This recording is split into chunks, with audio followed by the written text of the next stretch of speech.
Well, good afternoon and Shabbat Shalom, everyone. And part of today's message is actually going to resonate a little bit with what David spoke on earlier.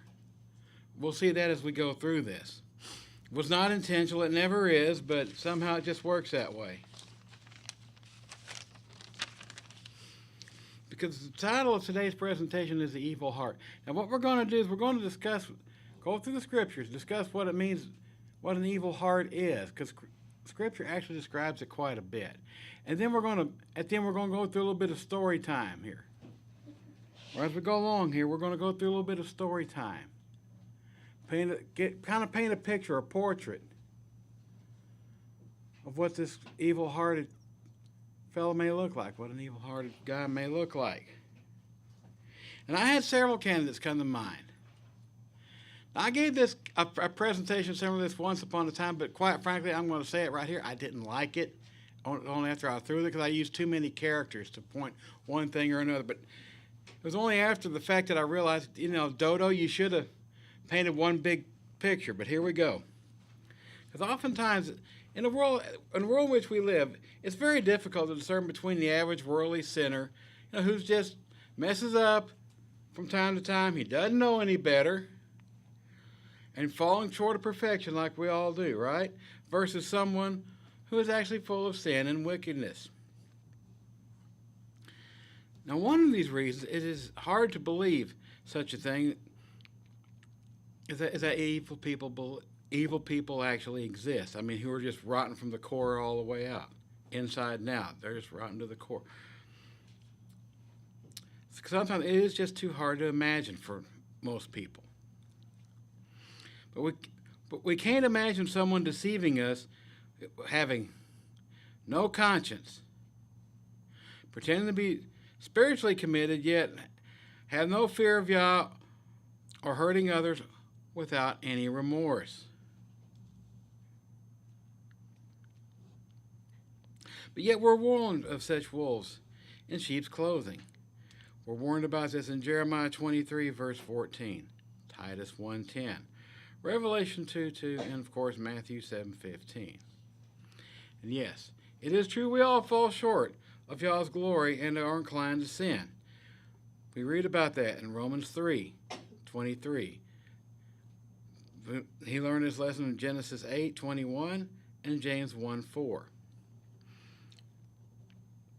But there is a key difference. One party people, decent people who just, like I said, on one hand, we mess up, we fall short, we don't know any better. They feel a sense of shame and guilt to various extents, while the other does no such thing. The truly wicked man does no such thing. He does not. He feels no sense of shame or guilt or remorse. Because point number one, evil hearts are experts. We're going to go through a few points on what it means to have an evil heart here. Evil hearts are experts at creating confusion and contention. How so? I'm glad y'all asked. Because what they will do is they will take the facts, they will twist them up, mislead them, they will lie, they will deny reality, and make up stories and withhold information or withhold facts. Let's read a few scriptures about this. Let's start in Psalms 5:8, shall we?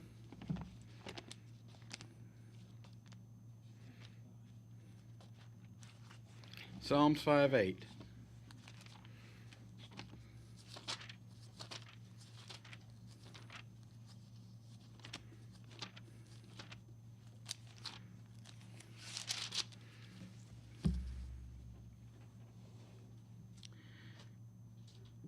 Lead me, O Yahweh, in your righteousness, because of my enemies. Make your way straight before my face.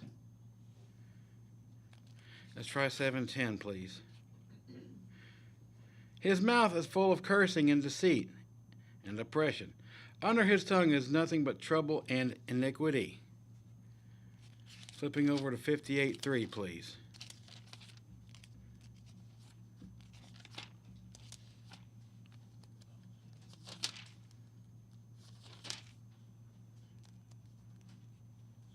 The wicked are estranged from the womb. Means that seemingly they're born that way. They have this inclination to from their earliest portion of their lives. The wicked are estranged from the womb. They go astray as soon as they are born, and they speak lies. They have a powerful inclination to be this way. And a part of our portrait is going to include a fellow like this. Well, it's going to be one of his characteristics here. Psalm 109, verses 2 through 5.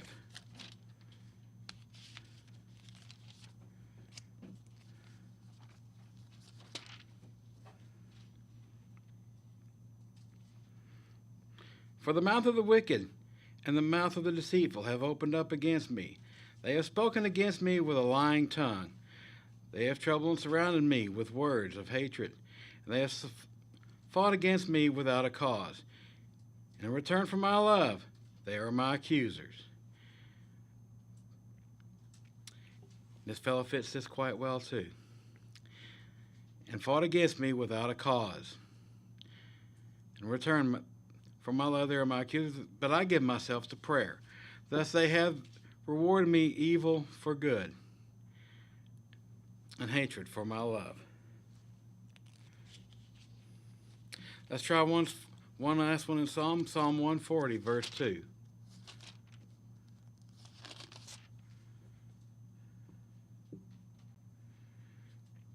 Preserve me from violent men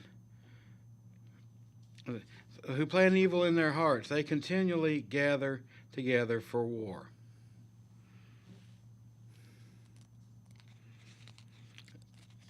We got a minute or two. Let's try Proverbs 6, verses 13 and 14, please. Proverbs 6, verses 13 and 14. He winks with his eyes, and he shuffles with his feet. He points with his fingers. Perversity is in his heart, and he devises evil continually.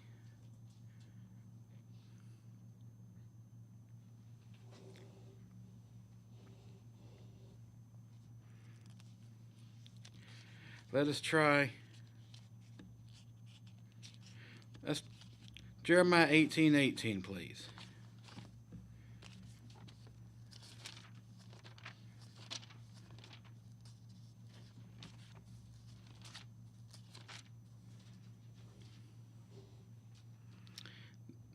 Then they said, "Oh, come, let us devise plans against Jeremiah.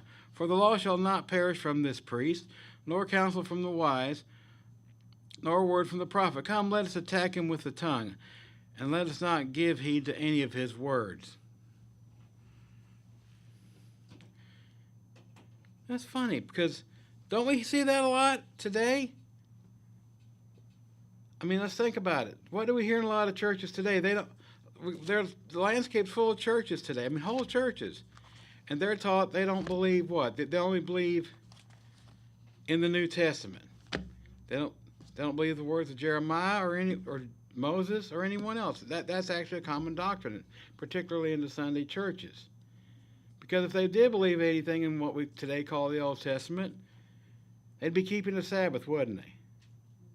And the high days, and many other things. There are a few other scriptures here, but let's go straight to the heart of the matter. Oh, I got a few more, because we're going to paint a picture here, and I want to set the stage just a little bit. Let's try Micah 2:1, please.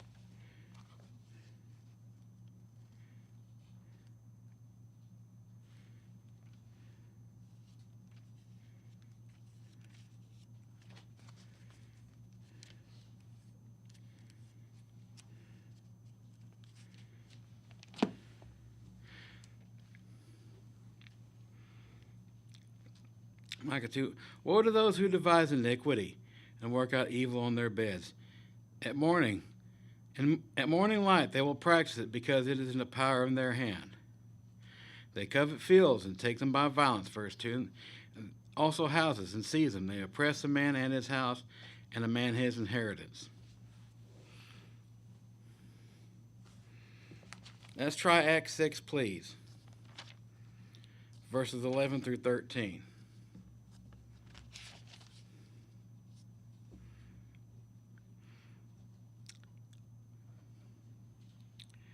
When they secretly induced men to say, "We have heard him speak blasphemous words against Moses and Yahweh." This is part of the scribes and Pharisees accusing Stephen at his trial. "We have heard him secretly speak blasphemous words against Moses and Elohim," and they stirred up the people, the elders, the scribes. They came upon him, seized him, and brought him to the council. And they brought up false witnesses who said, "This man does not seek to speak blasphemous words against this holy place and the law."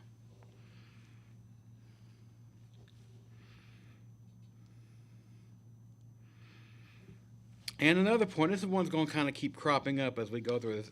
Let's try 2 Peter 3:16. This one's going to keep popping up.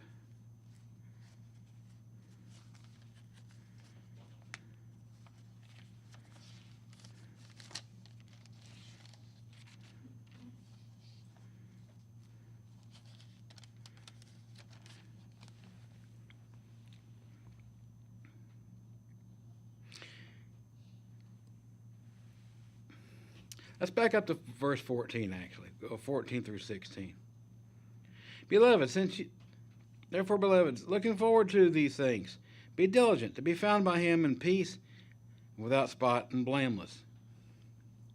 And consider that the long suffering of our Master is salvation, as also our beloved brother Paul, according to the wisdom given to him, has written to you, as also in all his epistles, speaking in them of these things, in which some things are hard to understand, so Paul's hard fellow to understand, which untaught and unstable people twist to their own destruction, as they do the rest of the scriptures."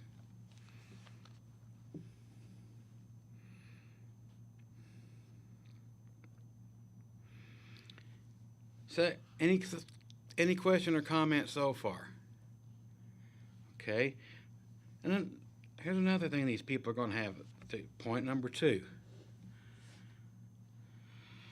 They will fool others with smooth speech and flattering words. And eventually, who do they fool? Who do they deceive eventually?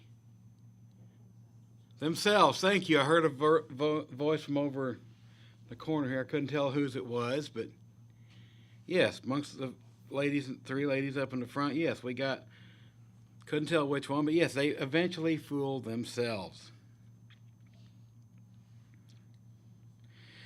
But here's a point here we need to remember.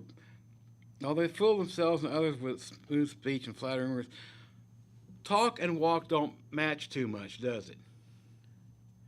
Their proverbial fruit of their lives reveals little to no real evidence of righteousness or growth or change. Every bit of it's all smoke and mirrors. Let's try Psalm 50, verse 19, please.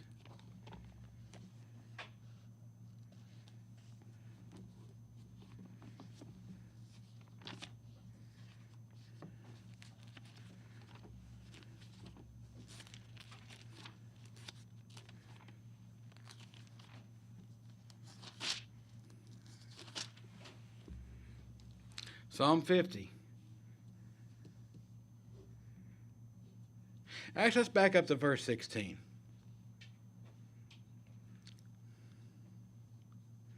We're going to read a short passage out of Psalm 50.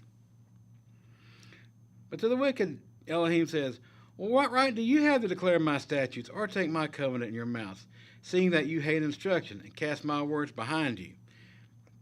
When you saw a thief, you consented with him, and you have been a partaker with adulterers. You give your mouth to evil, and your tongue frames deceit. You sit and speak against your brother, and slander your own mother's son. For these things you have done, and I have kept silent. You thought that I was altogether like you, but I will rebuke you, and I will set them in order before your eyes." So Yahweh will give them these people a day of visitation at a time they do not suspect. Remaining in Psalms, let's go over to Psalm 52, please. Let's try verses 2 and 3. Actually, let's do the first 3 verses. Let's just forget verse 2. Let's start at verse 1. Why do you boast in evil, O mighty man? The goodness of Elohim endures continually. Your tongue Your tongue devises instruction like a sharp razor, working deceitfully. You love evil more than good, lying rather than speaking righteousness. You love all devouring words, you deceitful tongue.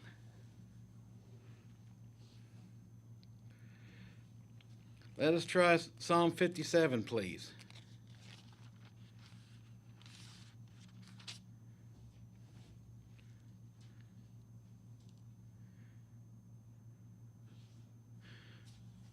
Psalm 57, verse 4. My soul is among lions, and I lie with them. I lie amongst the sons of men, who are set on fire, whose teeth are spears and arrows, and their tongue is a mighty sharp sword.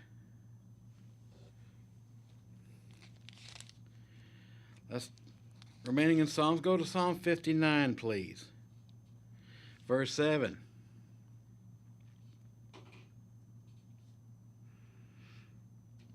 Indeed, they belch with their mouth, and their swords are in their lips, for they say, who hears?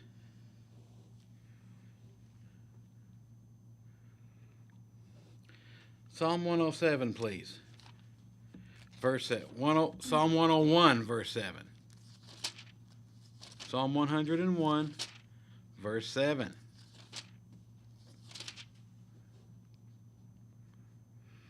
He who works deceit shall not dwell within my house. He who tells lies shall not continue in my presence. This will very much apply to this man in our portrait here.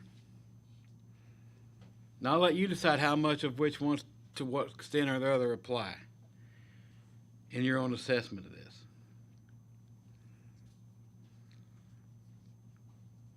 Let's try Proverbs 12, verse 5, please.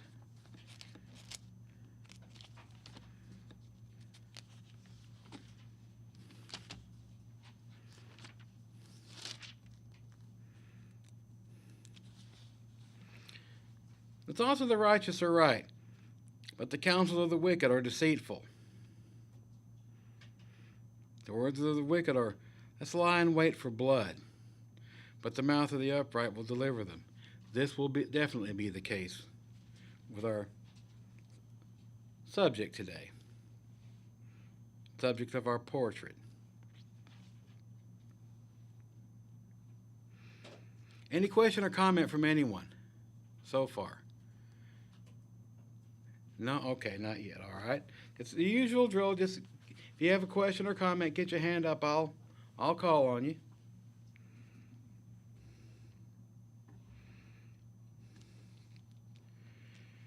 Let's go to remain in Proverbs for a moment. 26. Pick it up in verse 23.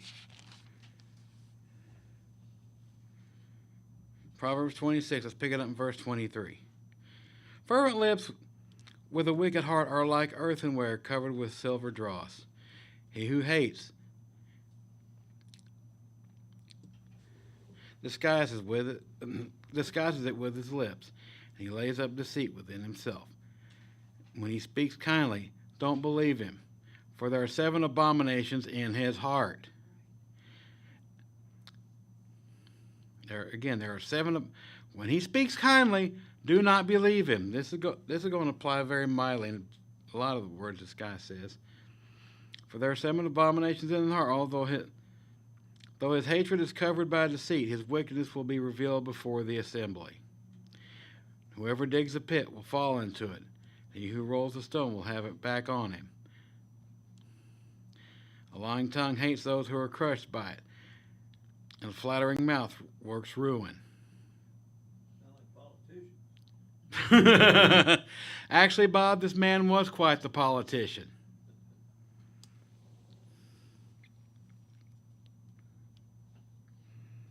Hey, Curtis. Yes, David.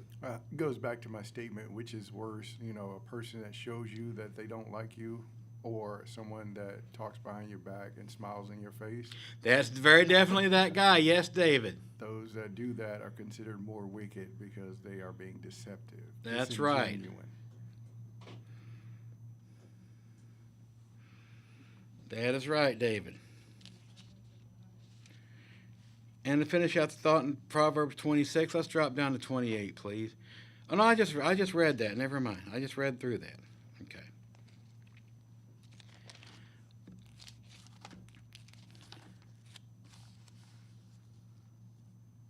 Let's try Jeremiah 12:6, please.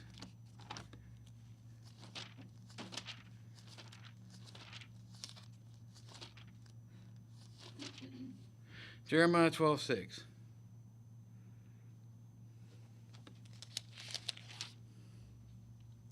Even your brothers, the very house of your father, even they have dealt treacherously with you. Yes, they have called a multitude after you. This guy will be doing that. But do not believe them, even though they speak smooth words to you. This guy's going to have smooth words, and he is going to develop quite the following. Anyone getting an idea who our portrait is going to be of? Anyone want to take a guess? That's one great one, but that is a great guess. But this guy's going to be a great type of the anti-Messiah to come. The little horn. A little horn? All right, that's a good guess. I didn't think of him, but I did think of a list of candidates. Anyone else want to try? The anti-Messiah is a great guess, though. I'll give you a hint. He's very much flesh and blood. And he was so beautiful. Oh! Let's try Absalom, the son of David. I know, yes, Absalom again, but it's amazing how his account, his story is full of valuable lessons, valuable insight.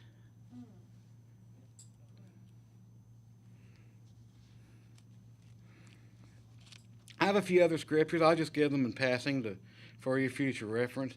Matthew 26:59, Acts 6:11 through 13,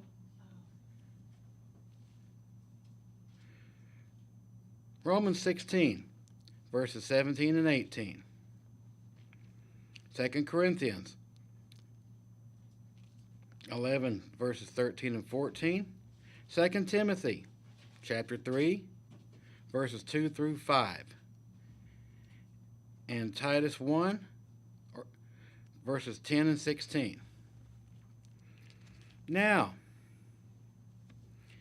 because now we're starting to get a full picture, we're going. Let's do a few strokes of this brush, please.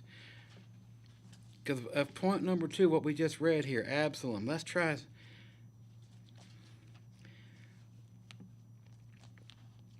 Let's go back to 2 Samuel, where we're going here. We'll cover some more points here as we go along.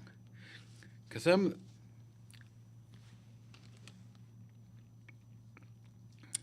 let's try 2 Samuel, please. And we are going to pick it up.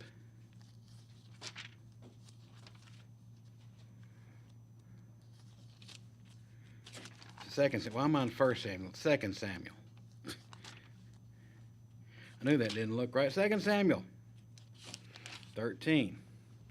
Now, our story with Absalom begins, well, with some family misconduct, if you will. His sister gets raped, and this fellow's looking for revenge.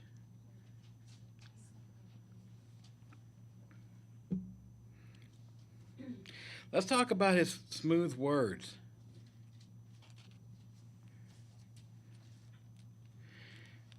Let's talk about this fellow's smooth words, his campaign, this politician a little bit. Let's try 2 Samuel 16.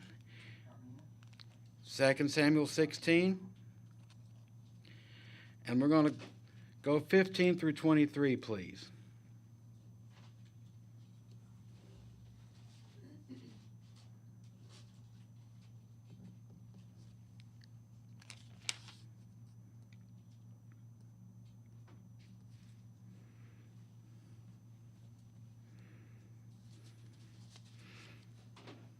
Did I write that down right? Oh, no, second.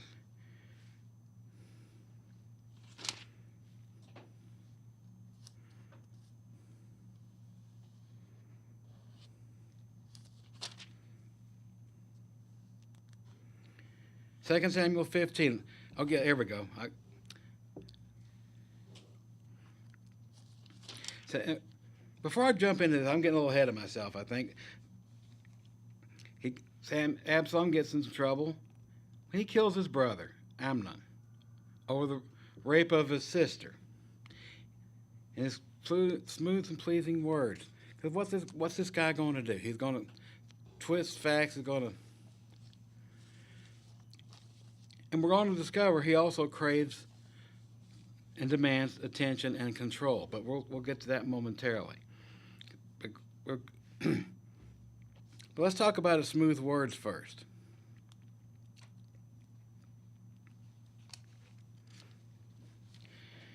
So what's he doing? This is after he comes back to Jerusalem. And he starts working up his little conspiracy here. 2 Samuel 15, verse 1. He's creating confusion and contention, and he's working with his smooth words. 2 Samuel 15, verse 1. And after this had happened, that Absalom provided himself with chariots and horsemen and 50 men to run before him. So he had quite an entourage. They would rise early beside the way to the gate. So it was whenever anyone had a lawsuit, came to the king for a decision, that Absalom would call to him and say, well, hey, you back there, what city are you from? Come here. What city are you from? And he would say, well, I'm from such and such a tribe of Israel. And Absalom would say to him, he'd listen, okay, well, tell me all about it. And he'd do his little campaign speech, tell me all about it. Then Absalom would say to him, look, your case is good and it is right, but there's no deputy of the king to hear you. Moreover, Absalom would say, man, oh, if I were just made a judge in the land, and everyone who has any suit or cause would come to me, I would give him justice. He would come to me. I would give him justice. And he would do, that's where he goes into his spiel. 2 chickens in every pot. A car in every garage. And whatever it is politicians promise these days. I'm going to increase spending here, here, and here, and I'm going to reduce your taxes and all this stuff. I'm going to fix your pothole. The whole spiel, whatever it is they say. Verse 5. So it was when everyone came near him would bow to him. And he would put out his hand. They would take it and give him a kiss. Man, just like he was royalty. But in this manner, Absalom acted toward all of Israel who came to the king for judgment. So Absalom stole the hearts of all the men of Israel.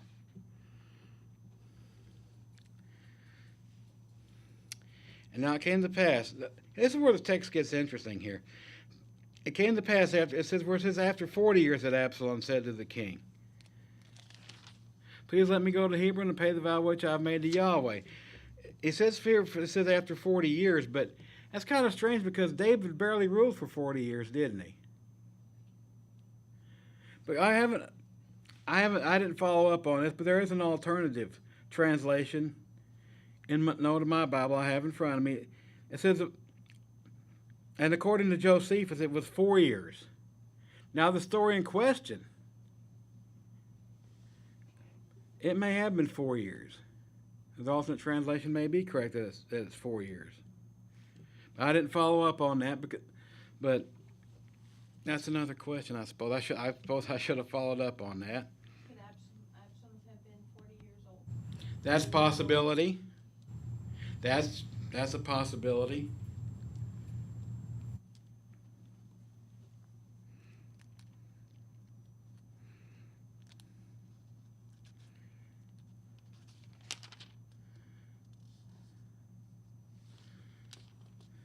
Because he's been creating all this confusion, deception. Let's continue on in verse 8. For your servant took a vow while I dealt in Geshur in Syria, saying, now if Yahweh will indeed bring me back to Jerusalem, then I will serve Yahweh. Then the king said to him, go in peace. And he arose and he went to Hebron. And Absalom sent spies throughout all the tribes of Israel.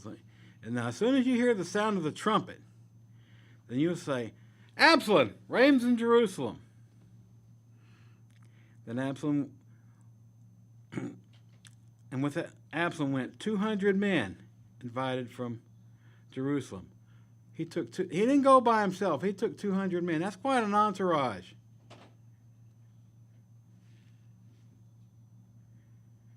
It's not the first time that David should have expected trouble from this boy.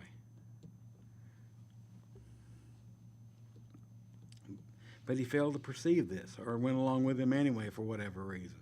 Because he was rock star beautiful, and that was his favorite. And with Absalom went 200 men invited from Jerusalem, and they went along innocently, and they didn't know anything. That's interesting. You know, these people he can get a large entourage of people following you into evil, but yet the people involved can be unknowledgeable about this. Then Absalom went,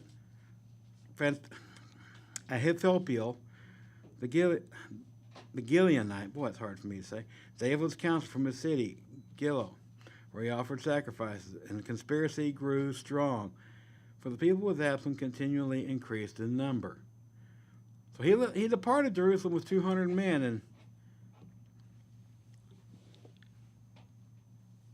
and by the time he gets to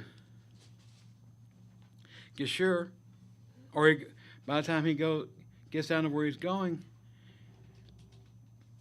by the time he gets down to Hebron, it's quite a bit larger. So we got fooling others with smooth speech, flattering words. He's also leading these people to their innocence on their part, to their death and destruction eventually. He's creating confusion and contention. Yes, Wendy. But he did go to David and was urging him, get justice for my sister, get justice for my sister. And David didn't. David ignored him. And then David ran from him. And so David just didn't deal with the matters. And so yes. Absalom, taking it into his own hands maybe. That's a piece of the puzzle, Wendy. Because from the time of the incident to the time Absalom took his first action in killing his brother, that was 2 years. Right. He even took some of David's wives, some of his concubines. And after David flees Jerusalem and Absalom and his army march in, that's the first thing he does. Right on the rooftop for the whole world to see.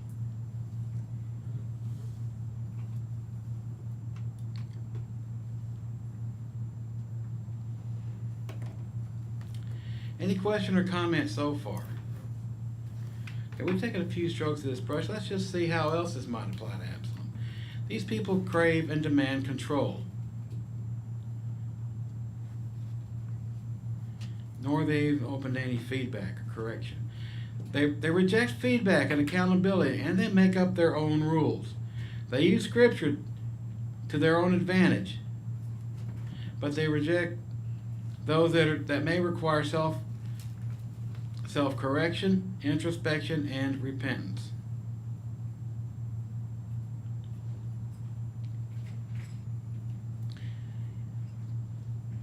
Let's see what Scripture has to say about this. Let's try Psalms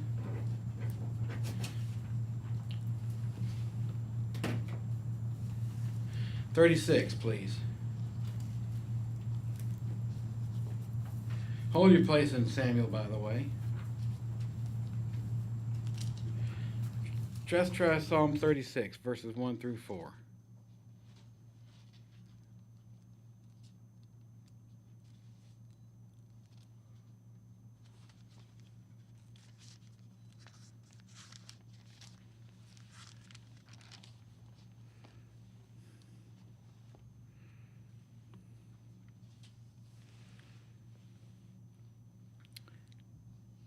an oracle within my heart concerning the transgression of the wicked. There is no fear of Elohim before his eyes, for he flatters himself in his own eyes. When he finds out his iniquity, and when he hates, the words of his mouth are wickedness and deceit. He has ceased to be wise and to do good. He devises wickedness on his bed, and he sets himself in a way that is not good, nor does he abhor evil. Let's try Psalm 50, please. Let's pick it up in verse 16. We're going to go through verse 22.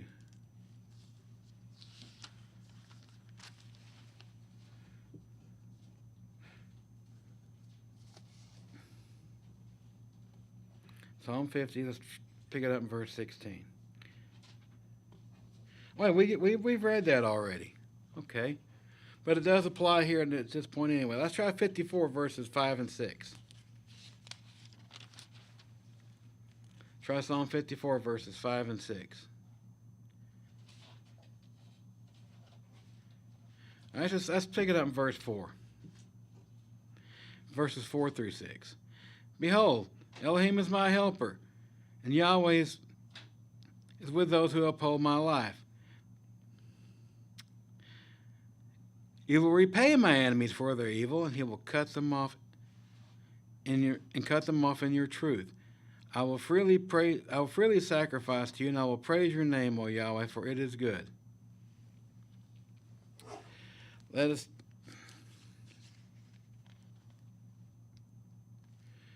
try 73, verses 6 through 9.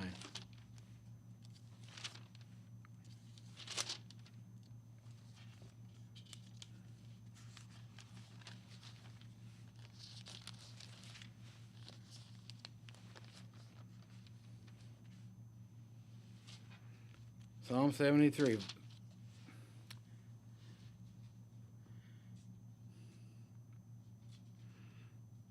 Therefore, verses 6 through 9.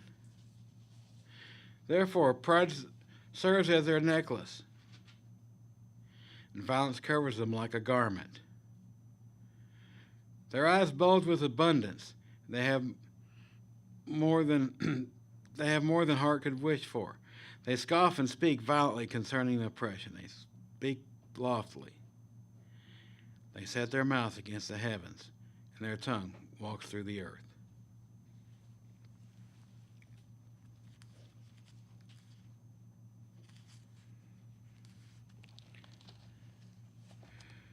Let's try Proverbs, please. Chapter 21 of Proverbs. Let's try verse 24, please.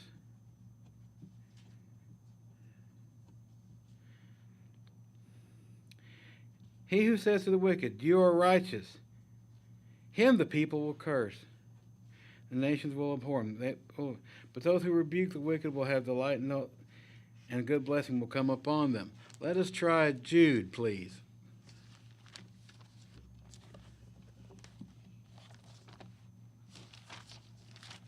Let us try Jude, verses 8 through 16.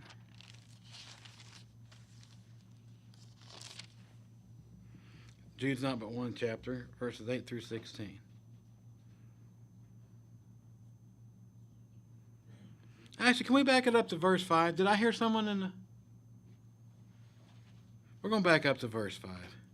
I got 8 written down, but we're going to back up to verse 5.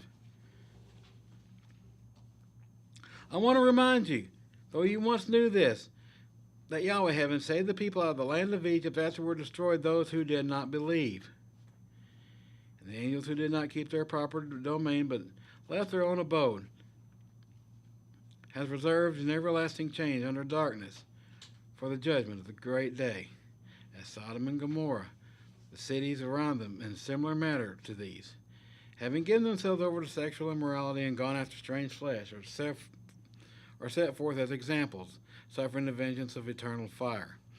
Likewise, these are also dreamers who defile the flesh, reject authority, and speak evil of dignitaries. Didn't Absalom do this in his speech and his actions? Yet Michael the archangel, in contending with the devil when he disputed about the body of Moses, dared not bring against him a reviling accusation, but simply said, Yahweh rebuke you. But these speak evil of what they do not know. And whatever they know, they act, whatever they know naturally, like brute beasts. These things they corrupt themselves. Woe to them, for they have gone in the way of Cain. They have run greedily in the error of Balaam for profit. So this fellow's looking for something to gain here. In the rebellion of Korah. Korah was one of my candidates, by the way. Verse 12, these are spots in your love feast, while they feast with you without fear, serving only themselves. In spite of all Absalom's claim to the contrary, all he was doing was serving himself. Carried about by the winds, laid on him with trees without fruit, twice dead, plucked up by the roots. Raging waves of the sea, foaming up their own shame. It's like Absalom did with his own conduct. Wandering stars for whom is reserved the blackness of darkness forever. Now Enoch, the seventh from Adam, prophesied about these men also, saying, Behold, Yahweh comes with tens of thousands of his saints to execute judgment on all, to convict all who are unrighteous in the name of all their unrighteous deeds and that they have committed in an ungodly way, and of all the harsh things which his unrighteous sinners have spoken against him. Of course, in Absalom's account, in this count, we got two types here, or two major types. I'll say it this way. We got David on one hand, and then we got Absalom. Good and evil. Satan versus Joshua, if you will. Any question or comment? Yeah, Curtis. Yes, David. Yeah, I was just, kind of thinking about, is Absalom's attempt to overthrow his father David kind of a microcosm of the adversary trying to overthrow Yahweh? Absolutely. Because if you review his story from another perspective, that's exactly what you get. He's exactly like Satan in so many ways. He's got the long, beautiful hair. He's beautiful. He's got many things going for him that are in fact similar to Satan.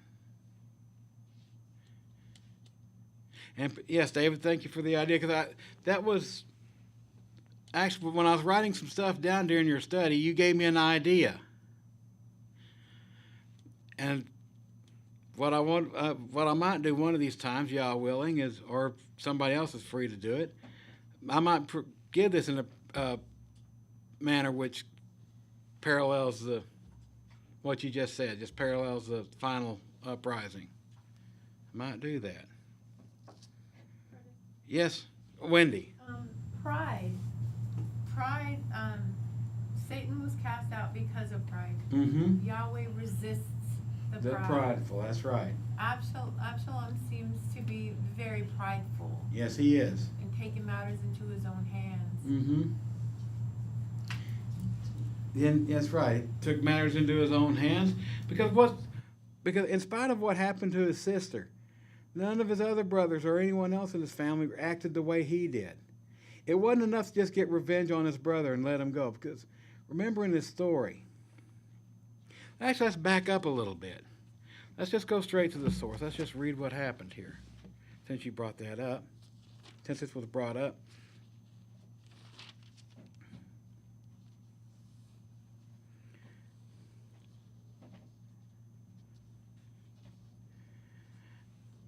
Okay, so he's let's see, so this would be found in, let's try, yes, 2 Samuel 13. This part of the story picks up in verse 23. After it came to pass in 2 full years that Absalom had sheep shearers in Baal-Hazor, which is near Ephraim. So Absalom invited all the king's sons. He invites all his brothers. Hey, I know, let's have a party. Nothing like a party to draw everybody in, right? Then Absalom came to the king and said, kindly note that your servant has sheep shearers, and please let the king and his servants go with your servant. Oh, no, first he wants Daddy to come with him, too. He wants the whole family down there. And the king said to Absalom, no, my son, let us not all go now, lest we be a burden to you. But then he urged him, but he would still not go, and he blessed him. That is, David would refuse to go, but he blessed Absalom all the same. Then Absalom said, well, if you won't go, if not, please let my brother Amnon come with us. Let my brother Amnon come with us. And the king said, well, why should he go with you? See, David should have perceived problems here to start with. But Absalom urged him, kept on him. He kept urging him with all his smooth word, all his smooth talk, all his deception, all his lies, withholding information, twisting facts. Absalom kept at him, so he let Amnon and all the king's sons go with him. Verse 28, this is the key here. Now Absalom had commanded his servants, saying, watch now, when Absalom is merry with wine, when Absalom's heart is merry with wine, when I say to you, strike him down, then strike him down and kill him, and don't be afraid, because have I not commanded you? Be courageous and valiant. He's telling, have I not commanded, be courageous and valiant? I mean, don't we read that a few times in the words of Moses? Particularly in Deuteronomy about entering the land? Don't be afraid of these people. It would seem to be his original intent was to strike both his daddy and Amnon and take the crown right then. That was his intent all the time. This just triggered what... See, it would seem to be that Absalom had it in his heart to do this all the time, to want and crave the throne. This is just what seems to be what triggered him into action, the trigger for all of it. Because had he simply just wanted revenge on his brother, he strikes down his brother, he kills him, and sends the rest, and lets the rest of them just run.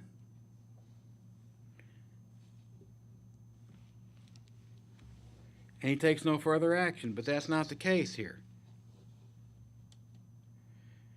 Because he's still planning this rebellion. Since he couldn't get Daddy up to go party with him, I thought, okay, I'll deal with him later. I'll kill my brother now. I'll deal with Daddy later. He still kept finding ways to take a shot at obtaining the throne. Having the same desire as Satan wanting the throne of Yahweh. We read about that in Ezekiel 28 and Isaiah 14.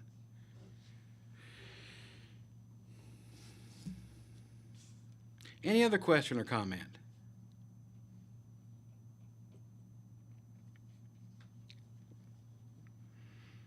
Okay, because another thing these people do, they play on the sympathies and goodwill of people. Often are trumpeting the grace card. They will insist on mercy, but they will not give any themselves.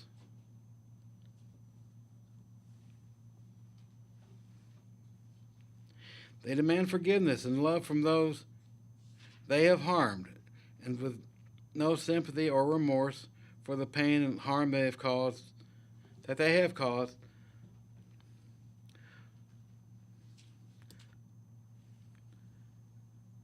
Plus, with no intentions of making amends or working to rebuild broken trust.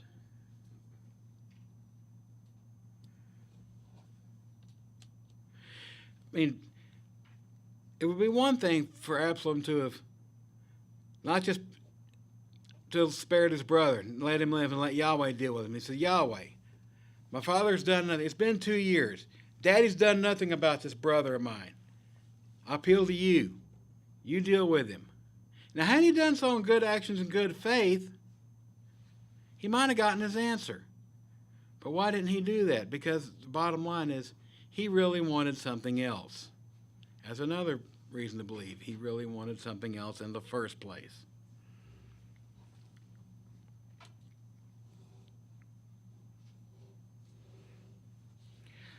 Any question or comment so far? If not, let's try Proverbs one more time. Let's try Proverbs 21, please.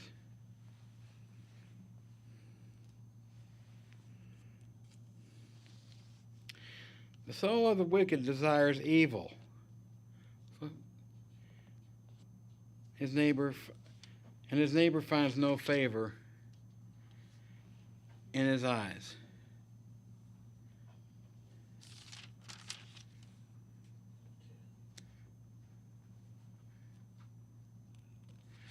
Let's try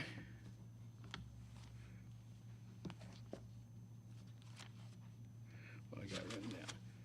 Let's try 1 Peter 2:16, please.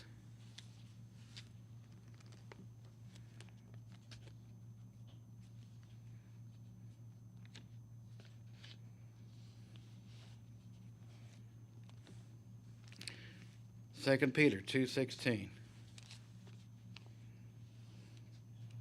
First or Second Peter? I said Second Peter.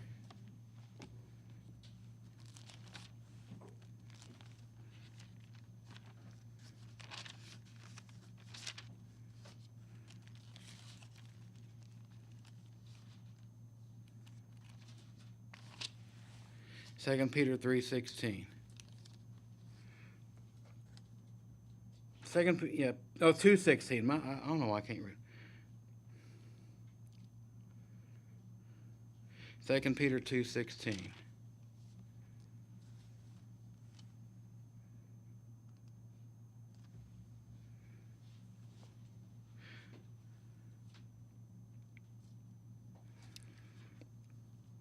And I seemingly did not write this down correctly. I think we just read this one. Excuse me, 1 Peter 2:16. No wonder it didn't look right, David. I think you were right the first time. 1 Peter 2:16. No wonder that didn't look right.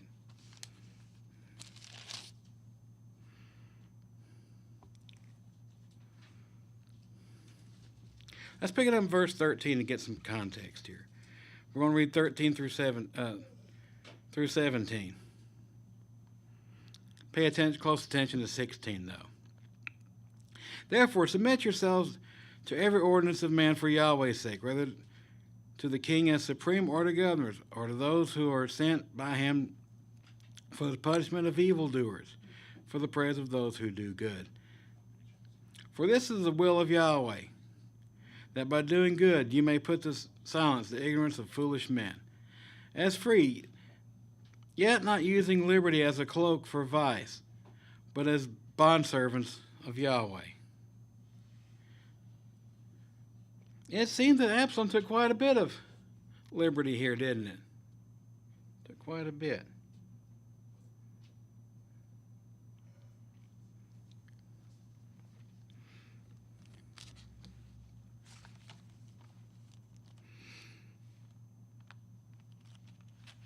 Let's do a quick verse out of Jude, please. Verse 4. Jude 1, verse 4. For certain men have crept in unnoticed, who long ago were marked out for this condemnation. Unrighteous men who turned the grace of of Yahweh into lewdness, and to deny the only Master Yahweh, and our Master Yahshua Messiah. A lot of Absalom's actions, his behavior, pointed just that way. Like his conduct with the king's concubines. Anybody have any question or comment? Anyone?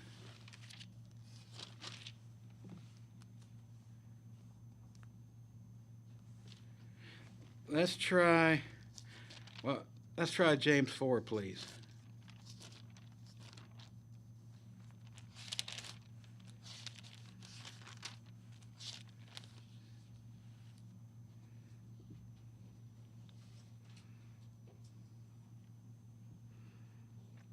James 4. Let's pick it up in verse 1. We're going to read the first 5 verses of James 4. I got verse 5 written down, but let's do the first 5 verses, shall we? Therefore, since Messiah suffered for us in the flesh, arm yourself with the same mind, for he who has suffered in the flesh has ceased from sin. He that no longer should live the rest of his time in the flesh for the lust of men, but for the will of Yahweh. For we have spent enough of our past lifetime doing the will of the Gentiles, when we walked in lewdness, lust, drunkenness, revelries, drinking parties, and abominable idolatries. We read a lot of this in the behavior of Absalom, don't we? Especially above and beyond what I presented today here. There's more. We could spend all day talking about that. Verse 5, they will give an account to him who is ready to judge the living and the dead.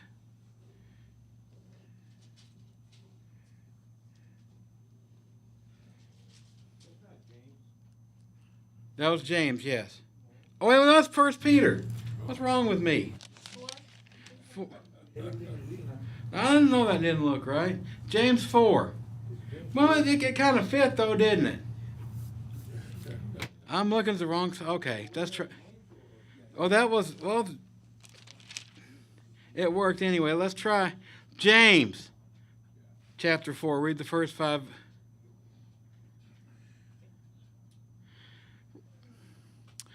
Short reading out of out of James 4. Where do wars and fights come from among you? Do they not come from your desires for pleasure that war within your members?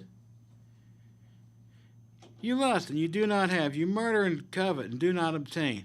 You fight and you war. Yet you do not have because you will not ask. You not ask. You ask, but you do not receive, because you ask amiss, that you may spend it on your pleasures. Adulterers and adulteresses, do you not know that friendship with the world is enmity with Yahweh? Whoever, therefore, wants to be a friend of the world makes himself an enemy of Yahweh. You must choose.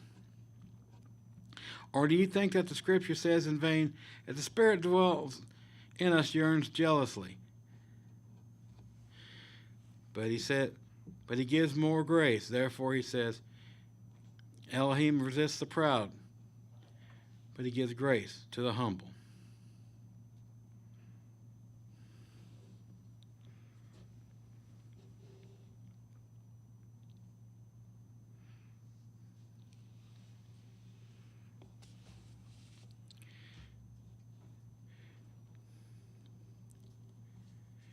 Yeah, there's something. Okay, there's one last point we might want to cover with this here. These people, they show no conscience and they have no remorse.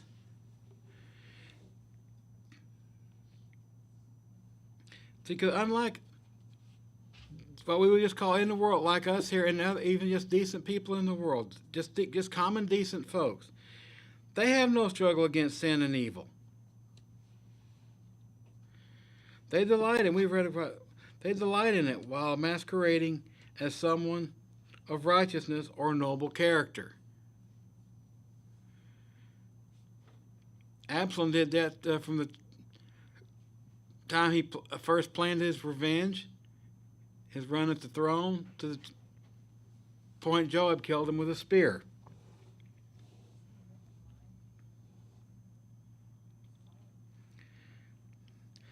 Let's try Proverbs 2, please.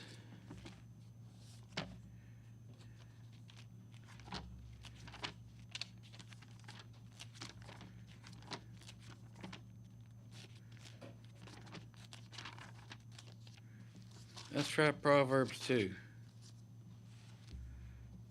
verses 14 and 15.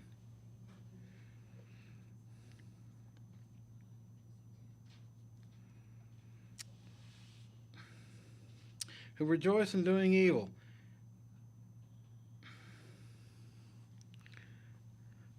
Yeah. Who rejoice in evil and delight in the perversity of the wicked, whose ways are crooked, and who are devious in their paths.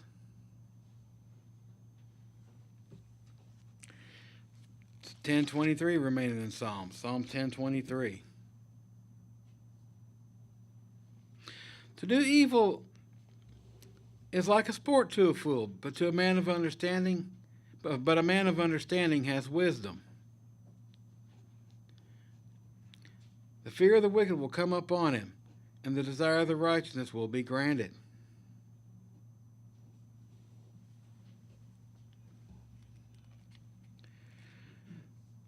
That's remaining in Proverbs. Just turn the page over to 12, verse 10.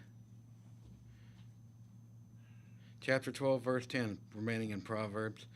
A righteous man regards the life of the animal, but the tender mercies of the wicked are cruel.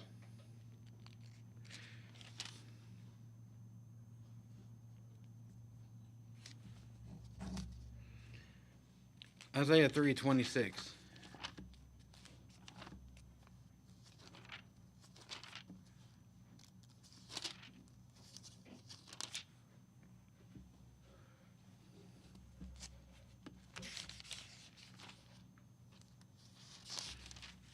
Isaiah 3:26.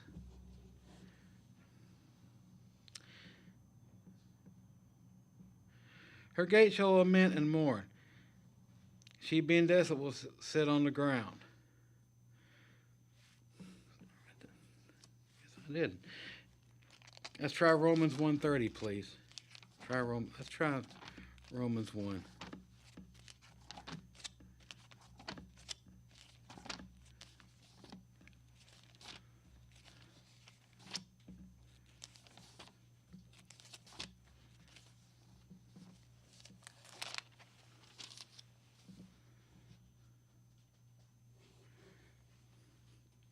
And let's back up a little bit. Romans 1.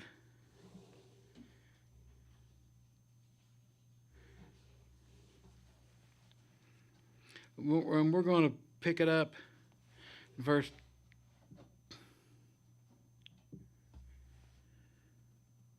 28. And even as they did, Romans 1, we'll pick it up in verse 28, go through the rest of the chapter. Even as they did not like to retain Yahweh in their knowledge, Yahweh gave them over to the base mind to do those things which are not fitting, being filled with all unrighteousness, sexual immorality, wickedness, covetousness, maliciousness, full of envy, murder, strife, deceit, evil-mindedness. They are whisperers. That short little bit right there in verse 29, that describes Absalom to a T. Backbiter. Well, let's keep going here. Backbiters, haters of Yahweh, violent, proud, boasters, inventors of evil things, disobedient to their parents, undiscerning, untrustworthy, unloving, unforgiving, and unmerciful, who knowing the righteous judgment of Yahweh, those that practice such things are deserving of death. Not only do the same, but also approve of those who practice them. And that will just fit him to a T. Because as we think, we recall, even some of the Bible's most wicked people had some sense of remorse for what they'd done. Some did. Even King Ahab, after what he had done, account in 2 Kings said about him, he repented. Now, his repentance didn't last, because what did he do? He went right back to what got him in trouble, didn't he? Iscariot, after betraying Joshua, he showed some sense of remorse. Now, it was too late to do him any good and to be of any value, but before he hanged himself and killed himself, he did show some remorse of what he had done. Absalom, from beginning to end, never showed any remorse. He took pride in who and what he thought, or not who thought he was, but who and what he thought he was and what he wanted to become.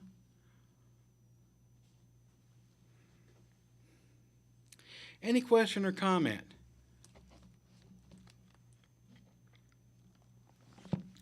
Well, if not, we'll go ahead and close here, and we will be back next Sabbath at 1 p.m. with Johannes Branch for the study.